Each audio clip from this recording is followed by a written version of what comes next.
Au nom du Père et du Fils et du Saint-Esprit. La grâce de notre Seigneur Jésus-Christ, l'amour de Dieu le Père et la communion de l'Esprit Saint soient toujours avec vous.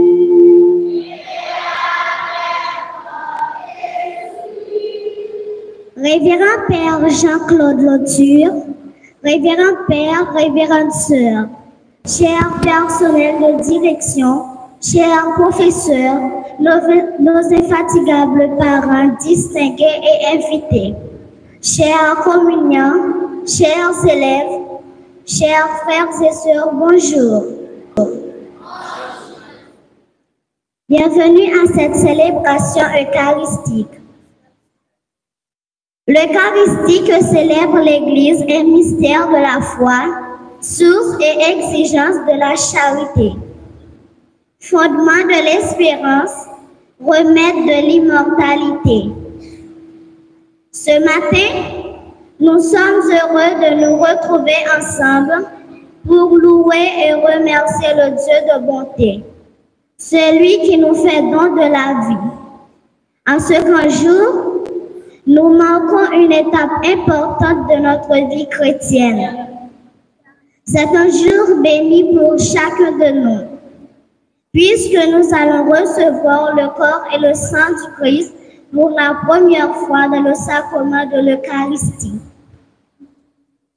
Ce geste nous fera accueillir la présence vivante de Jésus ressuscité pour ensuite donner le meilleur de nous-mêmes.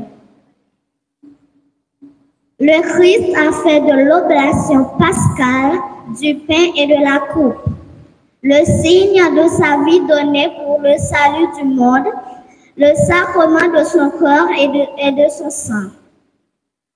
Jusqu'au jour où il boira avec eux un vin nouveau dans le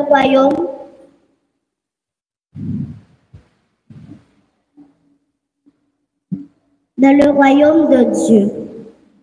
Le Seigneur nous désire, il désire nous habiter, nous unir à lui, parce que finalement, il ne veut qu'une chose, que nous soyons aimés. Prenez, ceci est mon corps, buvez, ceci est mon sang. La liturgie de la fête du corps et du sang du Christ nous fait revivre ce que le Seigneur disait et ce qu'il faisait lors du dernier repas avec ses apôtres. Sœurs et frères, reconnaissant sous les signes du pain et du vin offerts en action de grâce le corps et le sang du Christ, célébrons cette présence réelle dans l'Eucharistie. Laissons-nous émerveiller, toucher, saisir par l'amour de Jésus. Et continuons à prier pour chacun de nous afin que nous puissions vivre dans l'unité et dans l'amour. Frères et sœurs bien-aimés, demandons au Seigneur de nous bénir d'une manière spéciale ces enfants qui vont le recevoir pour la première fois. Demandons au Seigneur de bénir l'eau qu'il a créée. Nous allons en être aspergés en mémoire de notre baptême. Que Dieu nous vienne en aide, que Dieu vienne en aide à ses enfants et qu'il demeure fidèle à l'esprit qu'il avait reçu. Seigneur, Dieu Tout-Puissant, sois favorable aux prières de ton peuple, tandis que nous célébrons la messe de la première communion de ses enfants, tandis que nous célébrons la merveille de notre création et la merveille plus grande encore de notre rédemption, daigne bénir cette eau. Tu l'as créée pour féconder la terre et donner à nos corps fraîcheur et pureté.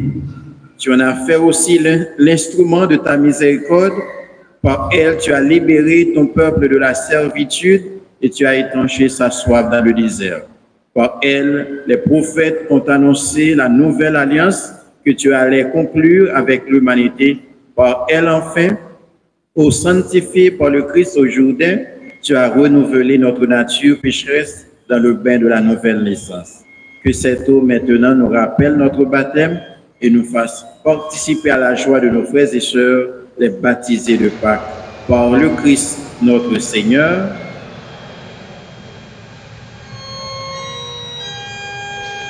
Alleluia.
célébration de cette Eucharistie nous rend dignes de participer à la table de son royaume. Par le Christ, notre Seigneur, maintenant chantons la gloire de notre Dieu.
Seigneur Dieu, dans le mystère pascal de ton Fils unique, tu as accompli la rédemption du genre humain.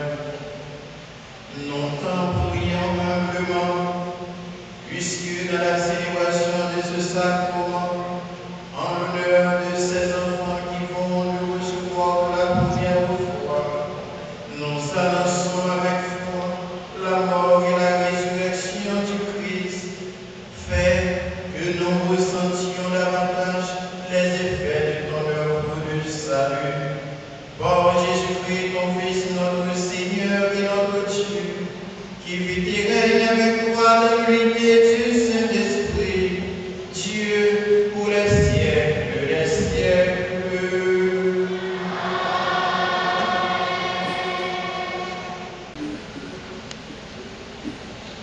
Dieu accueille favorablement les sacrifices offerts avec un cœur sincère, mais il ne veut pas la mort de ses adorateurs. Tout ce qu'il dit, nous les mettons en pratique et nous y obéirons. Écoutons attentivement cette lecture, extraite du livre de l'Exode au chapitre 24, les versets 3 à 8.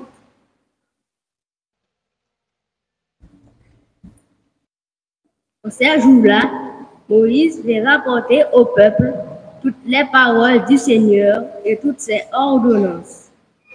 Tout le peuple répondit d'une seule voix: toutes ces paroles que le Seigneur a dites, nous les mettrons en pratique. Moïse écrivit toutes les paroles du Seigneur. Il se leva de bon matin et il bâtit un autel au pied de la montagne et il dressa 12 pierres pour les 12 tribus d'Israël. Puis il chargea quelques jeunes garçons parmi les fils d'Israël d'offrir des holocaustes et d'immoler au Seigneur des taureaux en sacrifice de paix. Moïse prit la moitié du sang et le mit dans des coupes. Puis il aspergea l'autel avec le reste du sang. Il prit le livre de l'Alliance et en fit la lecture au peuple.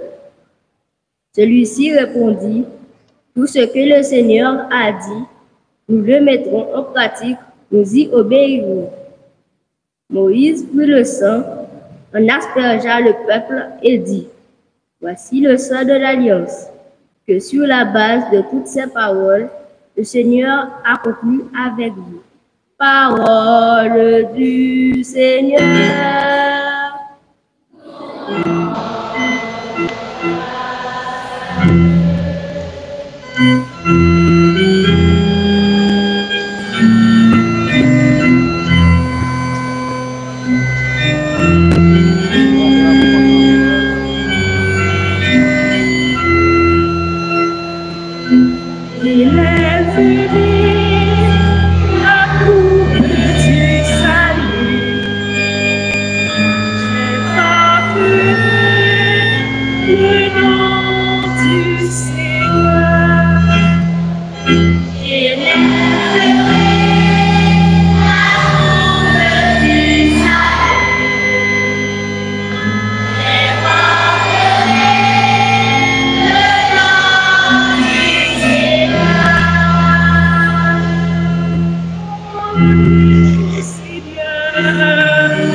Avec beaucoup de finesse, l'auteur de la lettre aux Hébreux montre les rapports entre la foi chrétienne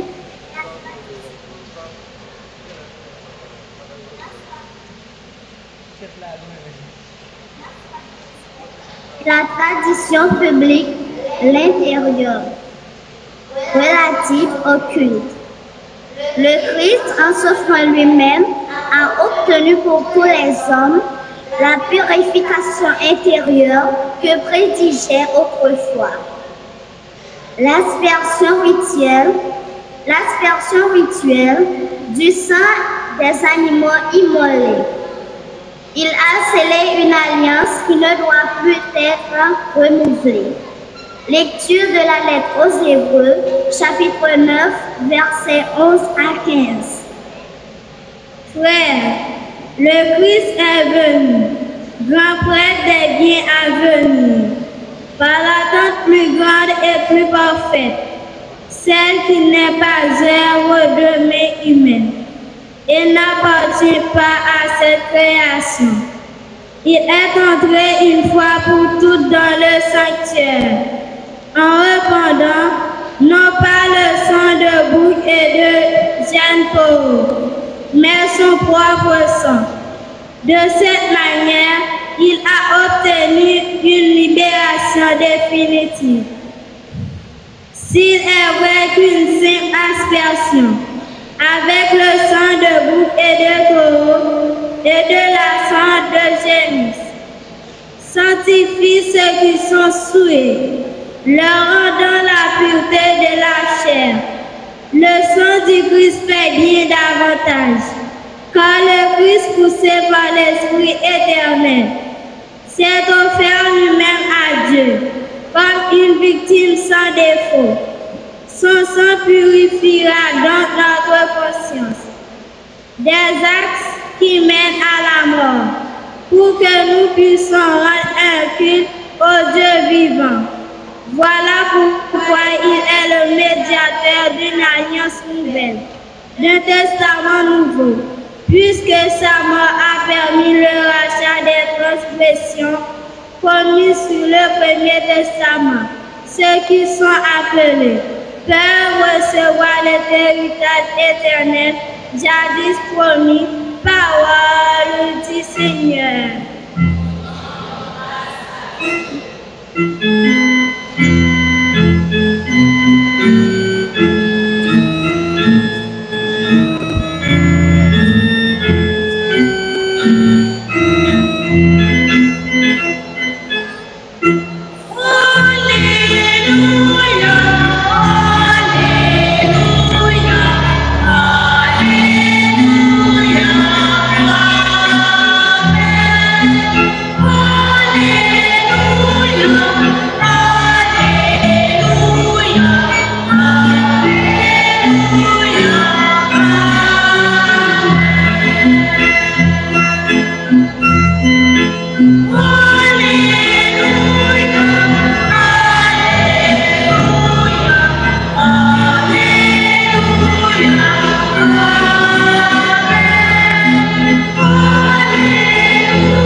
Nous nous mettons tous debout pour écouter l'évangile du Seigneur.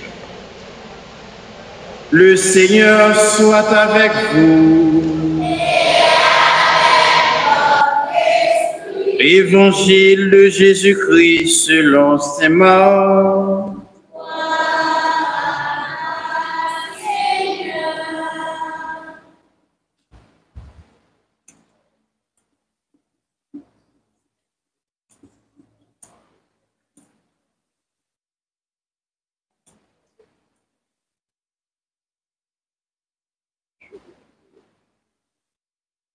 Le premier jour de la fête des pains sans levain, où l'on immolait l'agneau pascal, les disciples de Jésus lui dirent: « Où veux-tu que nous allions faire les préparatifs pour que tu manges la Pâque ?» Il envoie 2 de ses disciples en leur disant: « Allez à la ville. Un homme portant une cruche d'eau viendra à votre rencontre. Suivez-le, et là où il entrera, dites au propriétaire: le maître te fait dire où est la salle où je pourrai manger la Pâque avec mes disciples. Il vous indiquera à l'étage une grande pièce aménagée et prête pour un repas. Faites-y pour nous les préparatifs. Les disciples partirent, allèrent à la ville. Ils trouvèrent tout comme Jésus leur avait dit, et ils préparèrent la Pâque. Pendant le repas, Jésus, ayant pris du pain et prononcé la bénédiction, le rompit et leur donna et dit, « Prenez, ceci est mon corps. » Puis, ayant pris une coupe et ayant rendu grâce, il la leur donna. Ils en burent tous, et il leur dit, « Ceci est mon sang, le sang de l'alliance versé pour la multitude. Amen, je vous le dis. Je ne boirai plus du fruit de la vigne jusqu'au jour où je le boirai à nouveau dans le royaume de Dieu. » Après avoir chanté les psaumes, ils partirent pour le mont des Oliviers. Acclamons la parole de Dieu. Louange à toi, Seigneur Jésus.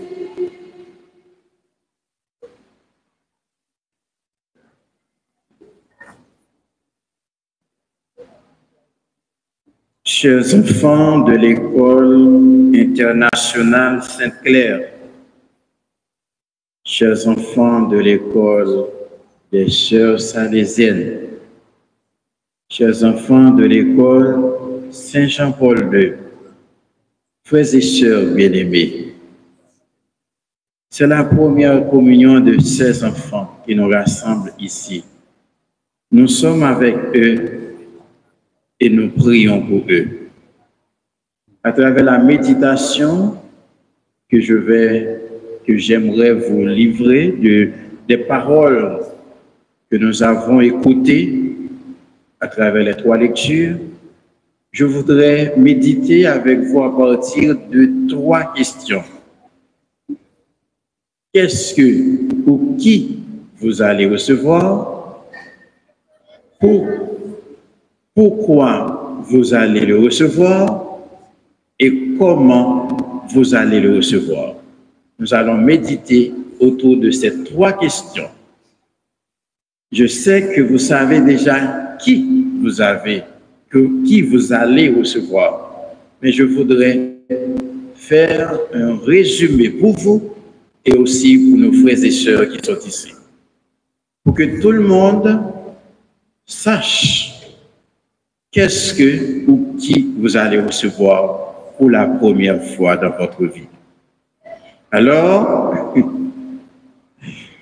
la première lecture nous dit, écoutez, chers enfants, la première lecture nous dit, le peuple de Dieu avait écouté Moïse et à la fin, le peuple dit, tout ce que le Seigneur dit, nous le mettrons en pratique, nous y obéirons. Toute sa grand-mère l'a dit, mettez en pratique et n'a obéi. Et ce que je vais vous dire, je vais vous le dire de la bouche du Seigneur. Je vais reprendre les paroles même de Jésus qui vous accueille ce matin et qui va entrer en vous, qui va demeurer en vous à travers le corps et le sang que vous allez recevoir, son corps et son sang. Dans l'Évangile, Jésus avait organisé un repas pour ses disciples avant même de mourir. Jeudi Saint, la veille de sa passion, Jésus a fait un repas, a organisé un repas. Et au cours de ce repas, Jésus a pris. Qu'est-ce qu'il a pris? Qu'est-ce que Jésus a pris au cours de ce repas? Vous pouvez parler, oui. Qu'est-ce qu'il a pris? Il avait pris le pain. Tout le monde est d'accord? Qu'est-ce que Jésus avait pris? Et à qui il donna ce pain? Aux disciples, à ses disciples. Parfait. Et qu'est-ce qu'il avait dit à ses disciples? prenez et mangez, ceci. Ok. Est-ce qu'il avait dit, prenez et mangez, c'est comme si c'est mon corps? Non, non, je n'entends pas. Je suis sourd, je n'entends pas. Est-ce qu'il avait dit, prenez et mangez, c'est comme si c'est mon corps? Est-ce qu'il avait dit, prenez et mangez, c'est le symbole de mon corps? Il avait dit, prenez et mangez, ceci. Est-ce que Jésus peut nous mentir? Est-ce que Jésus peut dire, il nous donne son corps et pourtant c'est pas vrai? Jésus ne ment pas et Jésus ne peut pas nous tromper. Après, il a pris quelque chose d'autre. Après le pain, il a pris une autre chose. Qu'est-ce que c'est? Le vin. À qui il a donné le vin à qui? Qu'est-ce qu'il a dit? Prenez et buvez, ceci est mon. Est-ce qu'il a dit c'est comme si c'est mon sang? Est-ce qu'il a dit c'est le symbole de mon sang? Alors, en recevant le corps et le sang du Christ, vous recevez qui, les enfants? Vous recevez un seul mot, un seul nom. Vous recevez qui? Jésus. Et Jésus que vous allez recevoir. Normalement, je prends le temps de vous rappeler ces paroles. Pourquoi? Parce qu'il y a d'autres chrétiens qui ne sont pas catholiques qui affirment que c'est un symbole. Jésus ne joue pas avec les mots. Quand Dieu dit quelque chose, ce qu'il dit survient. Lorsque Dieu créa la terre, il a dit que la lumière soit et la lumière apparaît. Quand il devrait créer l'homme, il a dit faisons l'homme à notre image et l'homme est né. Donc c'est Jésus, Dieu, qui dit quelque chose, même si nous ne pouvons pas le voir, mais dans la foi, nous croyons que c'est Jésus. Donc qui vous allez recevoir? Vous allez recevoir Jésus. Est-ce que c'est clair pour tout le monde? Et même si nous pouvons douter, mais nous croyons que c'est Jésus. Pourquoi vous croyez que c'est Jésus que vous allez recevoir? Parce que Jésus ne peut pas nous mentir. Vous comprenez moi? Pourquoi vous savez que vous allez recevoir? Parce que Jésus ne peut pas nous mentir. Je n'entends pas, il faut que tout le monde entende. Pourquoi?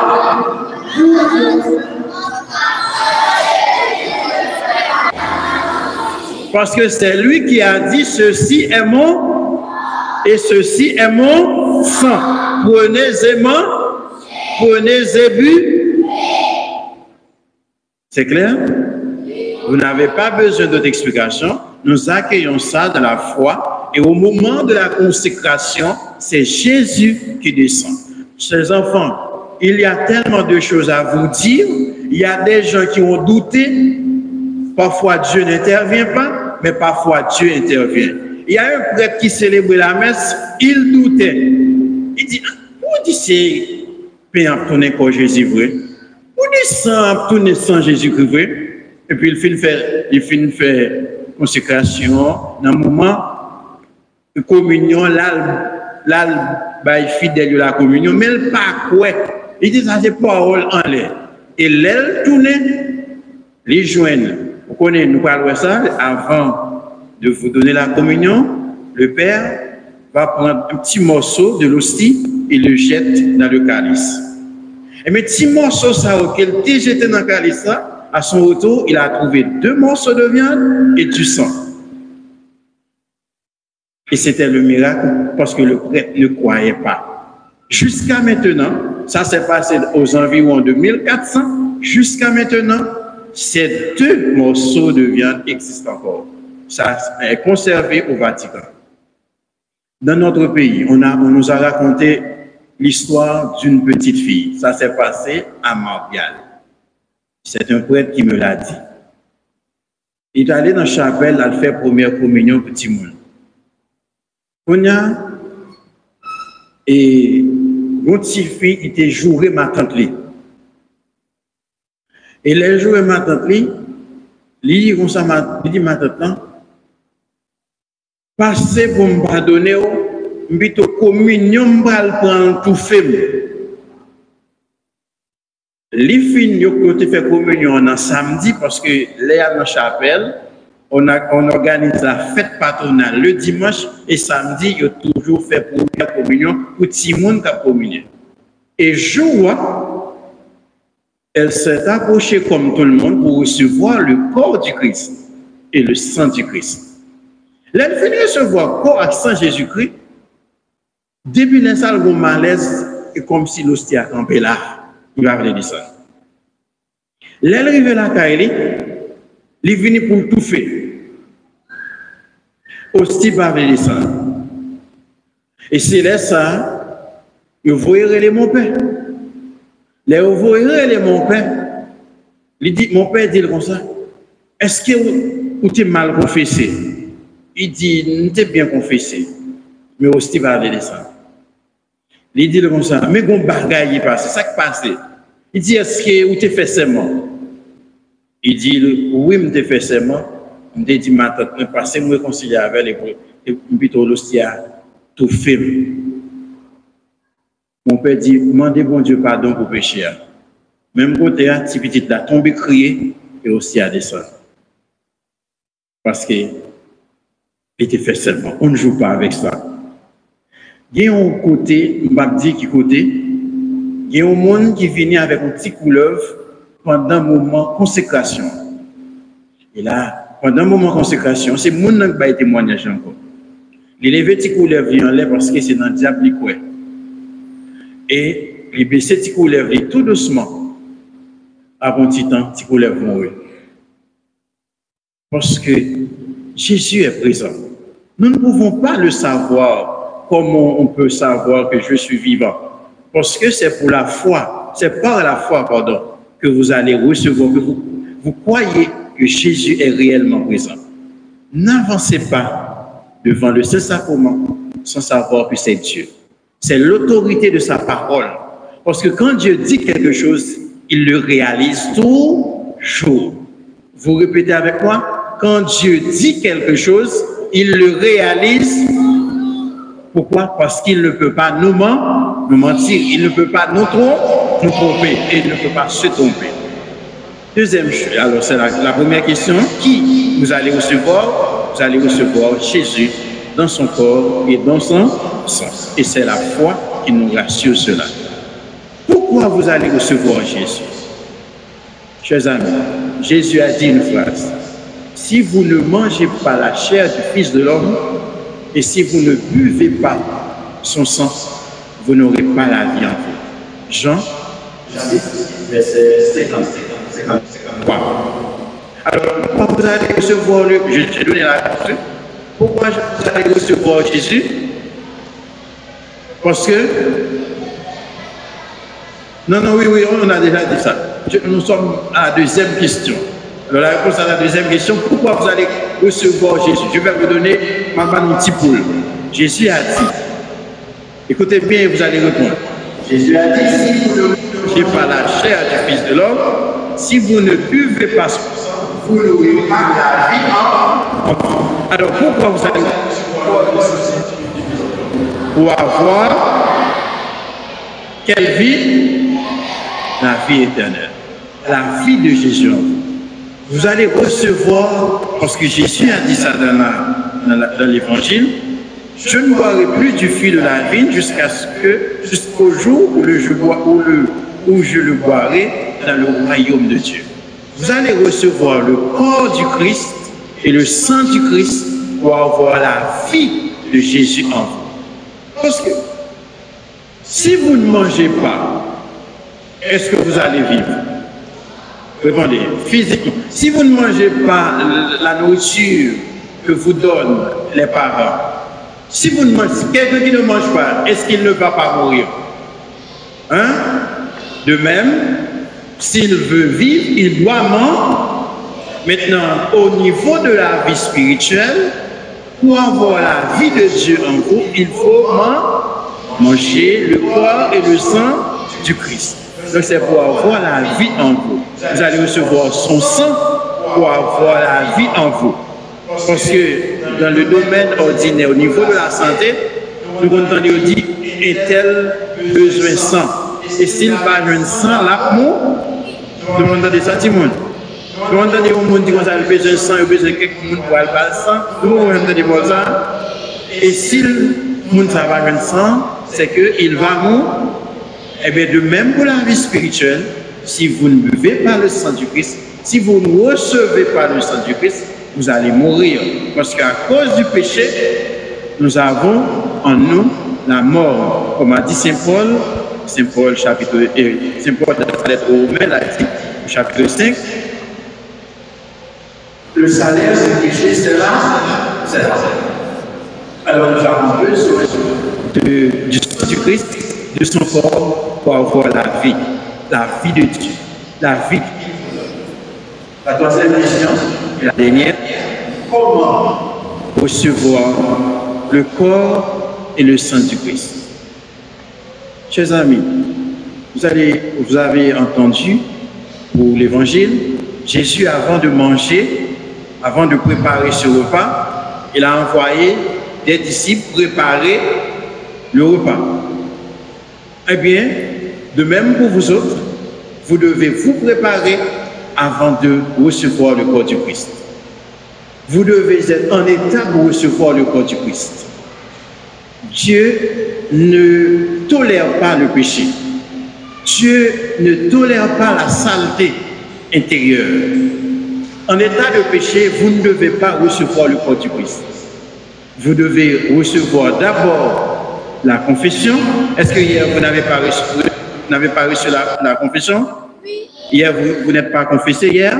De même, lorsque vous prenez vos repas habituels, qu'est-ce que vous faites? Vous lavez vos mains. Et de même, Jésus a besoin que votre âme soit lavée, que votre cœur soit lavé. Pour recevoir le repas ordinaire, le repas des parents, même à l'école, on vous demande de vous laver les. Et de même, pour recevoir le repas du Seigneur, vous devez laver votre et vous devez laver votre âme. Vous devez laver votre et laver votre équilibre.